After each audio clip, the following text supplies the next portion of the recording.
Bonjour tout le monde, j'espère que vous allez bien. Donc aujourd'hui, je reviens donc pour un nouveau bilan lecture. J'ai lu mes 4 livres et je vais commencer par vous présenter le livre de Björn Lier-Horst, le code Katharina, de Katharina, aux éditions Gallimard, série noire.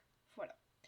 Donc là, dans cette histoire, on va être avec le personnage récurrent de Björn Lier-Horst, qui est William Wisting, voilà, qui est inspecteur de police et qui, depuis 24 ans, essaye coûte que coûte de savoir ce qui a bien pu se passer euh, pour la disparition de Katharina. Voilà, Katharina Huggins a disparu depuis 24 ans. Et William Wisting essaye coûte que coûte de comprendre pourquoi est-ce qu'elle a disparu, qu'est-ce qui s'est passé, est-ce que c'est le mari de Katharina qui l'a enlevée, tuée, où est son corps? On ne sait pas du tout où est son corps. La seule chose qu'on a, le seul petit indice qu'on a, c'est une feuille de papier qui a été retrouvée dans la cuisine de Katharina, voilà, sur son plan de travail de cuisine, voilà. On a retrouvé cette feuille avec des chiffres assez spéciaux, voilà, avec une croix aussi qui a été mise. Alors, est-ce que cette croix euh, donne l'emplacement du corps de Katharina? Voilà. Qu'est-ce qui a bien pu se passer cette nuit-là? William Wisting essaye coûte que coûte de comprendre ce qui a bien pu se passer. Et en fait, au fil des années, ce qu'on va vite découvrir, c'est qu'il est devenu, au fil du temps, ami avec le mari de Katharina, Martin, alors qu'il pense que c'est effectivement le mari qui aurait fait disparaître sa femme. Pour quelle raison, ça, on ne le sait pas. On essaie de le trouver. Et entre-temps, on va demander à William d'enquêter sur la disparition d'une autre jeune fille, il y a une dizaine d'années, qui s'appelle Nadja. Et on pense qu'il y a un rapport entre l'enlèvement de Katharina et l'enlèvement de Nadja. On pense effectivement que le mari est lié à ces deux enlèvements, mais voilà, il nous faut le fil conducteur, il nous faut le petit indice qui ferait que on trouverait la solution pour ces deux enlèvements. Et effectivement, au bout d'un moment, ben, le code va être déchiffré et on va comprendre ce qui aurait bien pu se passer. On va comprendre la vérité. Et moi j'ai bien aimé parce que ce livre est un livre, comment dire, assez tranquille. Voilà, parce qu'il n'y a pas d'hémoglobine. C'est une histoire relativement simple. On essaye quand même de réfléchir à ce qui a bien pu se passer. On a une vague idée du pourquoi, du comment. Voilà, et voilà. C'est une histoire relativement simple. Si vous n'avez jamais lu cet auteur, vous pouvez le lire en one shot, il n'y a aucun souci là-dessus. Parce que moi je n'ai pas lu les autres livres de Björn Horst. Et je n'ai eu aucun mal à me mettre dans l'histoire et à comprendre voilà, la mentalité de William Wisting, pourquoi est-ce qu'il veut absolument comprendre comment s'est passé l'enlèvement et peut-être le meurtre de Katharina, et qu'est-ce qui a bien pu se passer pour Nadja. Voilà. Donc si vous connaissez l'auteur et si vous aimez sa plume et que vous aimez ses histoires, bah allez-y, lancez-vous. Moi j'ai vraiment beaucoup aimé cette histoire. J'ai aimé les personnages, j'ai aimé la plume de l'auteur. Parmi les personnages, donc on a William Wisting, on a aussi la fille de William Wisting qui elle est journaliste et qui va essayer de faire un postcast sur la disparition de Nadja, tout simplement. Et on va aussi retrouver le fils de William Wisting qui lui va faire une brève apparition dans cette histoire. Voilà, qui lui il a rien à voir avec la disparition de Katharina. Mais il va faire une apparition dans le livre. Voilà. Donc allez-y, lancez-vous. Moi j'ai beaucoup aimé. Que vous dire d'autre à part qu'il n'est pas très très long. Hein. Je trouve que. Ouais, un peu plus de 400 pages. Je trouve que ça va encore. Il y a eu pire. Donc voilà, donc Björn Lier-Horst, le code de Katharina aux éditions Gallimard dans leur collection série noire. Voilà. Donc en deuxième lecture, je me suis lu un Arsène Lupin. Je continue de lire cette collection qui sort chez votre marchand de journaux. Voilà. C'est une collection Achète le Monde. Voilà, donc toutes les semaines, vous avez un livre d'Arsène Lupin qui sort. Voilà, donc là c'est le numéro 7. Donc Les Confidences d'Arsène Lupin par Maurice Leblanc. Donc là on va être avec 9 nouvelles, 9 petites nouvelles. Voilà. C'est Arsène Lupin qui va nous raconter ses aventures tout simplement. Il va les raconter à un journaliste qui va lui-même participer aussi à une enquête, voilà. Et comment vous dire que moi j'aime toujours autant la plume de l'auteur, j'aime toujours son personnage d'Arsène Lupin, qui est un personnage intelligent, qui est voilà, il a de l'humour, c'est un personnage qui est bien parce il ne tue pas. Lui, comment dire, bah, c'est le voleur gentleman, c'est le gentleman cambrioleur. Voilà, comment dire, il vole, mais sans tuer. C'est ça qui est bien, et il le fait d'une façon vraiment, euh, comment dire, pas extraordinaire, mais d'une façon qui, moi, personnellement, me plaît. Je trouve que c'est toujours intéressant de voir comment est-ce qu'il réussit à cambrioler ces personnes, ces différentes personnes. Voilà, et comment est-ce qu'il résout même comment dire, des vols qui ne sont pas de lui, ou des mystères. Voilà, il résout des mystères aussi. Voilà, et je trouve que c'est vraiment très très intéressant. Donc Arsène Lupin, Les Confidences d'Arsène Lupin par Maurice Leblanc, aux éditions Achète le Monde, que vous retrouvez chez votre marchand de journaux. En sachant qu'il y a une trentaine de livres quand même, hein. Donc voilà, donc ça part, il y a des petites nouvelles, il y a des histoires vraiment pures et dures Arsène Lupin. Et il y a aussi un livre posthume. Voilà, le jour où Maurice Leblanc est mort, voilà, il était en train d'écrire un livre, et sa dernière histoire d'Arsène Lupin. Et donc du coup, il y a aussi ça, et il y a aussi une pièce de théâtre, il me semble. Donc voilà. Donc si vous êtes intéressé, allez-y, lancez-vous, achetez-les. Moi je trouve que ce sont de très très bonnes histoires. Voilà. Donc en troisième lecture, j'ai lu le livre d'Alex Michaelides, Les Muses, aux éditions Calman Lévy-Noir. Alors pour tout vous dire, avec ce livre, j'ai eu, comment dire, un peu peur. Beaucoup peur même. Parce que il n'y a pas eu de très très bon retour donc, par rapport à ce livre-là.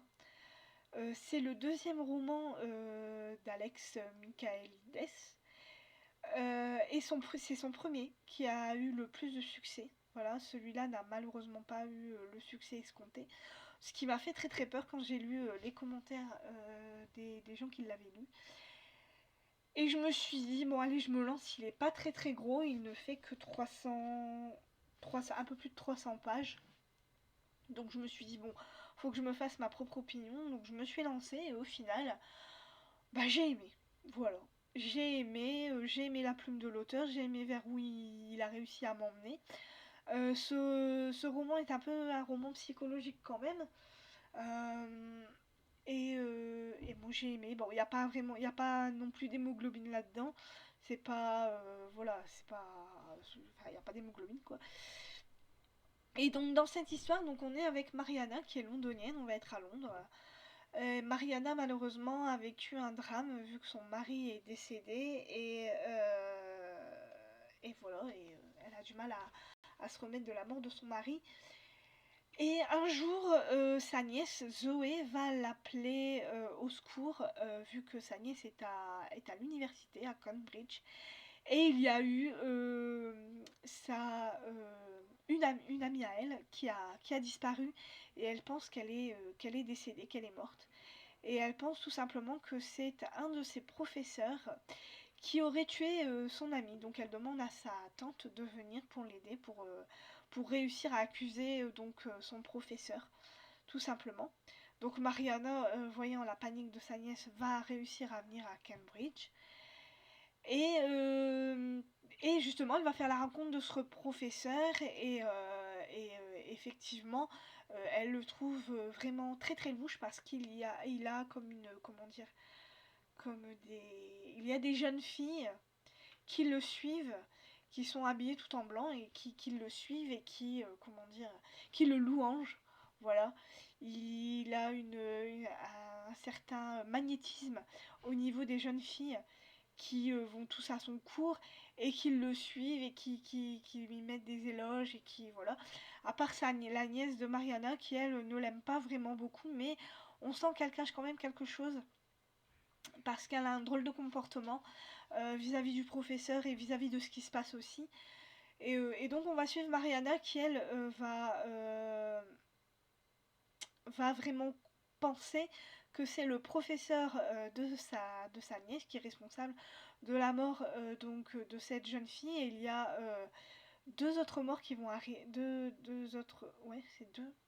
Oui, je pense que c'est deux autres morts qui vont arriver. Et effectivement, il n'y a que donc les jeunes filles qui suivent ce professeur qui meurt. Voilà, à un moment donné, et justement, Mariana se demande si ça serait pas vraiment ce professeur. Donc elle veut coûte que coûte trouver des preuves contre lui. Et comment vous dire que à la fin, il y a ce tweet qui, moi, m'a complètement comment dire, chamboulé.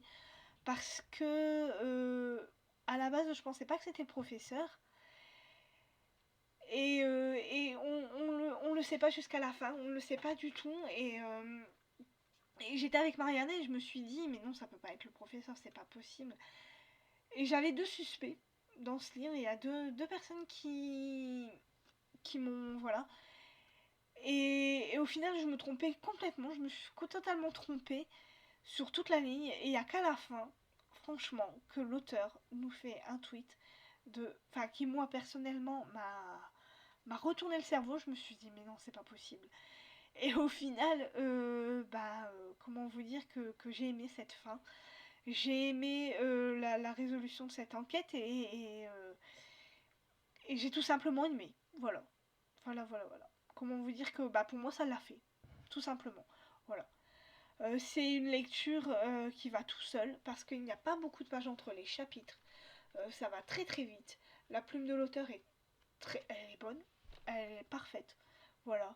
Les personnages sont très intéressants. Le personnage de Mariana est très bien parce que elle vit ce deuil et en même temps il faut qu'elle aide sa nièce. Elle a beaucoup de souvenirs qui reviennent lorsqu'elle va à Cambridge parce que son mari et elle se sont rencontrés à Cambridge et du coup elle a du mal à...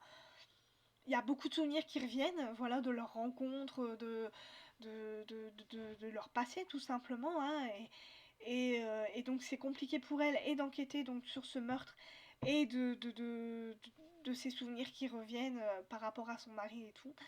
Et comment vous dire que moi, la fin, ça a été vraiment incroyable. Surtout que Mariana a un passé assez compliqué aussi. Donc tout ça mélangé, ça donne quelque chose d'assez étonnant.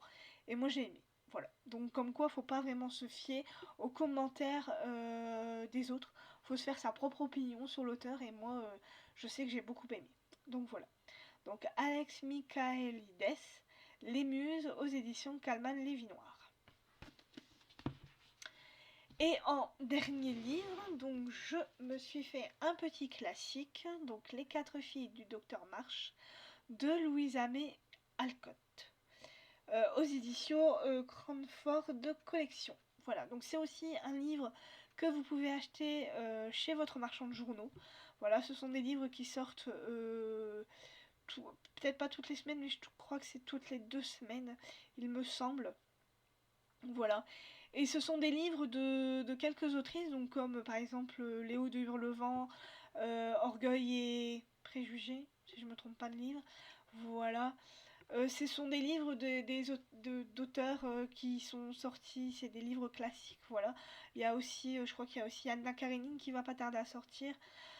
Voilà, ce sont des très très très beaux livres. Regardez, la couverture, elle est magnifique, elle est juste magnifique. Hop, regardez. Voilà. Et pareil pour les pages, elles se tournent toutes seules. Tout est magnifique, voilà. Il y a ça. Et puis il y a ici le début du premier chapitre. Voilà. Donc vous voyez, c'est très très beau. Voilà. Moi j'ai adoré ce livre parce que les pages se tournent très très bien. Le livre est très très beau. Et l'histoire, bon bah je pense qu'on la connaît à peu près tous, hein, c'est l'histoire de 4 jeunes filles qui, comment dire, on est en pleine guerre de sécession. Le père de ces 4 jeunes filles est docteur, hein, voilà, d'où le titre. Et il part, il est appelé à la guerre pour soigner donc les soldats.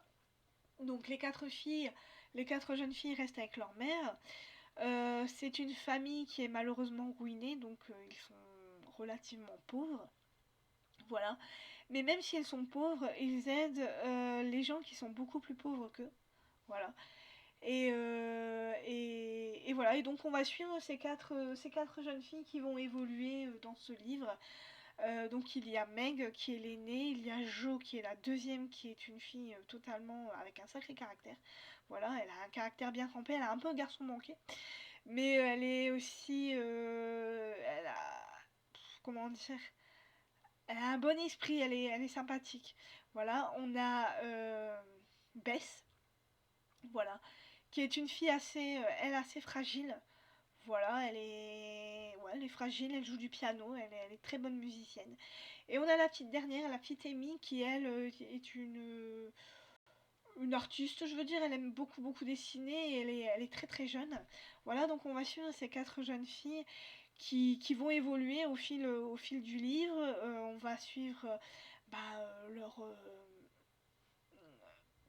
leurs moments heureux, leurs moments moins heureux. Elles vont faire la connaissance de leur petit voisin qui s'appelle Laurie Lawrence, qui va devenir le meilleur ami de Joe. Voilà. Et, euh, et voilà, et on va suivre l'histoire de ces 4 jeunes filles. On va suivre. Alors, ce livre est un petit peu, comment dire, oh, je vais employer un mot que j'aime pas trop, mais il est un petit peu cucu parce qu'en fait, il y a des petites morales à l'histoire par rapport à leurs actes. Voilà, parce que des fois, elles se comportent un petit peu comme des petites filles égoïstes. Et à chaque fois, elles essayent d'être un petit peu moins égoïstes, d'un peu moins penser à elles, un peu plus aux autres et de bien faire dans leur vie. Donc je trouve que c'est un petit peu, mais bon, c'est pas trop gênant par rapport à la lecture en fait. Et moi je voulais le lire ce livre depuis un long moment. Voilà, j'avais vu le film et moi je voulais vraiment lire ce livre, je voulais vraiment le lire, vu que ça faisait des années que j'avais vu le film. Et comment vous dire que la fin n'est pas du tout pareille que le film. Alors pas du tout, je m'attendais pas à cette fin-là. Voilà. Je m'attendais vraiment à ce que ça soit exactement comme le film et en fait pas du tout. Il y a des passages dans ce livre qui ne sont absolument pas du tout comme dans le film. Ce qui a fait que du coup ça m'a surpris dans ma lecture mais ça a été une surprise très agréable. Donc voilà.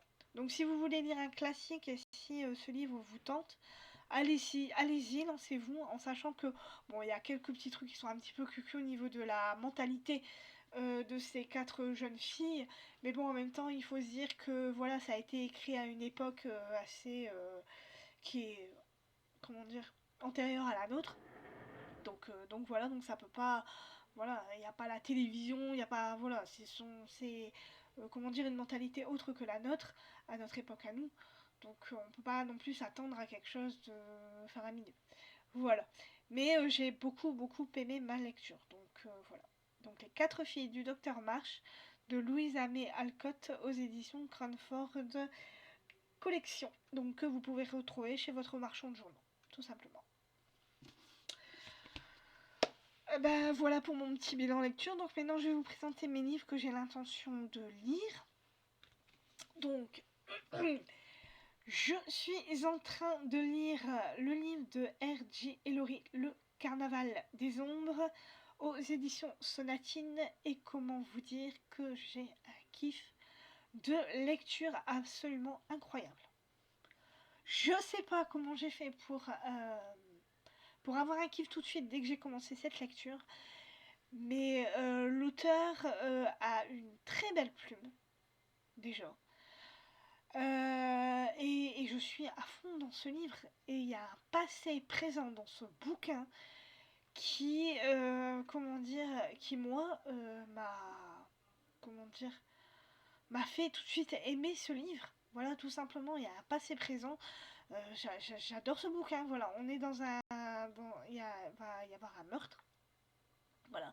Donc on va être avec un inspecteur du FBI, Michael, je sais plus son nom, Michael Travis, voilà, Michael Travis, qui va enquêter sur le meurtre d'un homme qui a été retrouvé sous la plateforme d'un cirque, tout simplement, voilà, à Senecal Fall, voilà, dans le Kansas, si je me trompe pas. Donc il va devoir enquêter donc sur ce meurtre et en même temps donc on va être sur son passé parce qu'il a eu un passé étant enfant assez comment dire assez terrible vu que son père a tué sa mère quand il était tout jeune. Voilà. Et donc on va revenir comme ça dans son passé. Et comment vous dire que moi je me régale, je me fais un kiff de lecture mais incroyable. Je crois que ça va être un coup de cœur. Alors pour l'instant je suis qu'au début, donc tout ce que j'espère c'est que ça va aller. Ça va continuer comme ça parce que pour l'instant moi c'est un kiff monumental. En sachant que ce livre fait 600 pages. Voilà. Mais si c'est un kiff comme ça tout du long, je pense que ça va le faire vraiment fort. Voilà. Donc R.J. et Laurie, le carnaval des ombres, chez les éditions Sonatine. Donc en deuxième lecture, j'ai l'intention de lire un Arsène Lupin. Voilà, je continue ma petite collection. Donc L'éclat d'obus par Maurice Leblanc. Donc là, c'est le tome 8, voilà, que je vais lire. Donc là, c'est pas des nouvelles, hein, là, c'est vraiment un livre, voilà. Alors qui a l'air fort épais comme ça, mais qui ne fait que 300 pages, je crois. Non, même pas. Même pas 300 pages. Enfin si, peut-être 300 pages parce que le deuxième chapitre, il commence à la 200e page. Donc ouais, ça fait ouais, un peu plus de 300 pages. 300... 314 pages. Oh, voilà. 300 pages. Voilà. Après, j'ai l'intention de lire Le Franc-Tillier, 1991, la première enquête de Charcot, chez les éditions Fleuve Noir. Donc là, on va être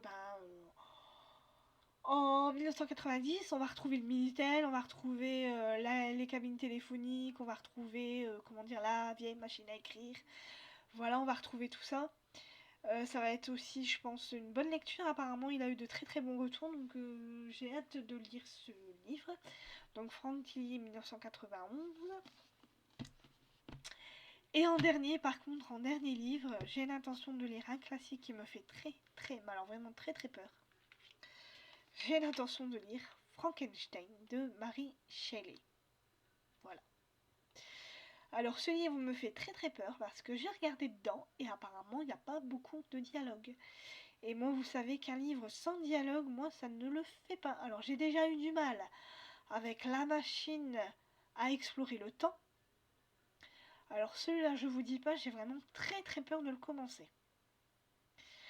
Mais à un moment donné je vais devoir me lancer et voilà. Alors c'était soit celui-là, soit le livre d'Edgar Allan Poe, Chat Noir, que j'ai aussi acheté, que j'ai là, et qui est pas mieux, en fait. Voilà.